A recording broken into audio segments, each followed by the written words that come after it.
Bees, food, disease. That's what you need to inspect. What you need to do. One of those things. Move on. I'm going to show you how fast I can go.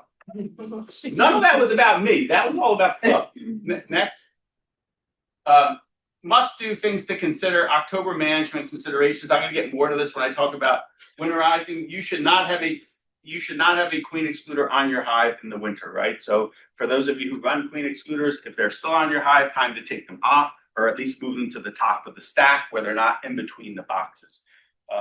It's a simple thing to do. Sometimes we're lazy and we forget. That's a bad one to forget, because what happens is the bees move up in the winter, right? Because that's where the heat is, that's where the food is. And if the queen can't move up, as the bees move up, the queen basically dies, and then you come out of winter queenless, which is not a good situation, right? So just take your queen excluders off.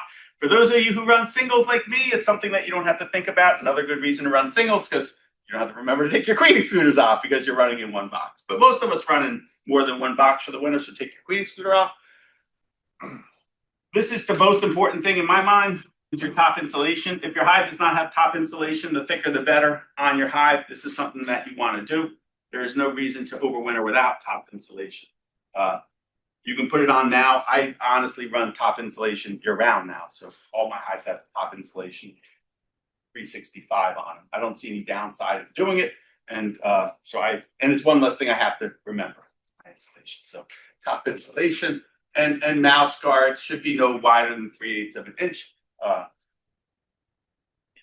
Especially in singles, you don't have to worry about because the bees are basically down in the single and the mice aren't getting in. But bees move up in the winter, so if you're if you have 2 boxes on and the bees move up and you don't have mouse guards on, where the mice are going? Into the bottom box, right? So they're going to come in because that's warmer than what's outside. Mark's going to talk about fondant and feeding. You should not. Fondant is an emergency feed. We're going to have fondant available hopefully at the November meeting. So you'll see an email with the ability to purchase fondant and then pick it up probably at the November meeting. I'm not sure if it'll be the November meeting or the holiday party. I'm not 100% sure yet. It requires some effort on my part to figure that out. But we will have fondant available for the club members. So you will have fondant if you want to purchase for your hives as an emergency feed.